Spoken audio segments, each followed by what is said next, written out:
Darío I llegó al trono, reanudó la construcción del segundo templo. Bajo la dirección de Ageo, Zacarías y Malaquías, los tres últimos profetas judíos, y con la autorización y el financiamiento del Imperio Persa, el segundo templo de Jerusalén fue terminado en el año 516 a.C.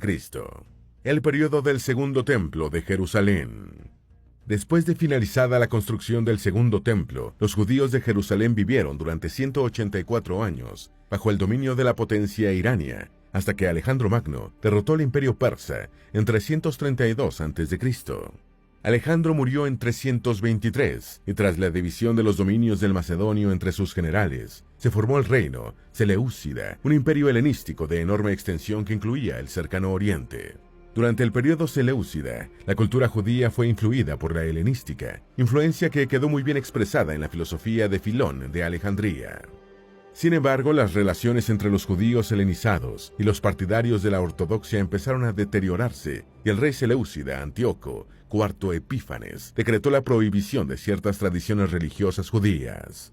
Los judíos ortodoxos, liderados por los macabeos, se rebelaron, y de la revuelta surgió la creación de un reino de Judea independiente. Jerusalén quedó bajo el gobierno de la dinastía Asmonea, hasta que el reino de Judea entró en guerra civil por una disputa sucesoria entre Hicarno II y Aristóbulo II, hijos de la reina Salomé Alejandra. En medio del caos, Pompeyo el Grande conquistó Judea para el Imperio Romano, tomó Jerusalén en el año 63 a.C. y entregó el gobierno a Hircano II, pero no como rey, sino como sumo sacerdote. En 40 a.C., el Imperio Parto ocupó Judea e instaló en el trono a Antígono Matatías, hijo de Aristóbulo, como rey y sumo sacerdote. Herodes el Grande fue proclamado rey de Judea en Roma y sitió Jerusalén en 39 a.C., entrando a la ciudad 2 años después, con la ayuda de Cayo Socio, gobernador romano de Siria. Como rey de Judea sometido al Imperio Romano, Herodes el Grande impulsó un vasto programa de construcciones, incluyendo la ampliación del segundo templo de Jerusalén. Herodes el Grande murió en el año 4 a.C. y fue sucedido por Herodes Antipas, quien se haría célebre por su participación en la muerte de Juan el Bautista y por los acontecimientos que llevaron a la crucifixión de Jesús de Nazaret, según los relatos del Nuevo Testamento. Herodes Antipas reinó en nombre de los romanos hasta 39 después de Cristo, y luego de otros gobiernos títeres de Roma, en el año 66 después de Cristo, estalló la Gran Revuelta Judía o Primera Guerra Judeo-Romana, durante la cual ocurriría la destrucción del segundo templo de Jerusalén. Los detonantes de la revuelta judía. Tras la conquista de Jerusalén por Pompeyo el Grande en 63 a.C., Roma gobernó Judea a través de procuradores romanos o de reyes locales subordinados, la mayoría de la dinastía herodiana. Tanto los procuradores romanos como los príncipes locales suscitaban el rechazo del pueblo judío por su corrupción y sometimiento a una potencia extranjera, y en 66 después de Cristo comenzó la Primera Guerra Judeo-Romana. Según el historiador judeo-romano Flavio Josefo, quien tenía 29 años cuando comenzó el conflicto, los detonantes de la revuelta judía fueron la realización de un sacrificio pagano en la entrada de la sinagoga de la ciudad samaritana de Cesarea Marítima y la entrega al procurador romano Gesio Floro de dinero perteneciente al tesoro del segundo templo.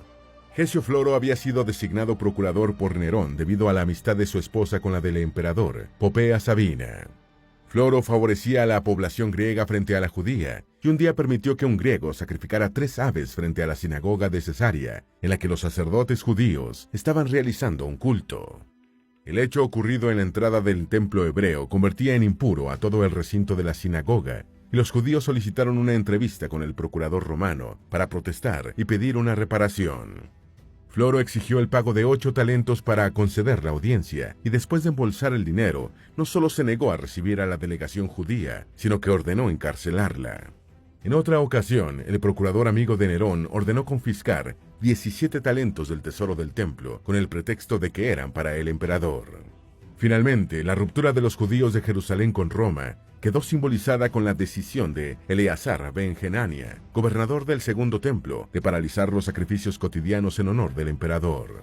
El alzamiento judío tomó cuerpo en toda Judea, y el procurador envió a la guarnición militar romana a arrestar a los líderes de la rebelión en Jerusalén, los cuales fueron encarcelados, azotados y finalmente crucificados, a pesar de que varios de ellos eran ciudadanos romanos.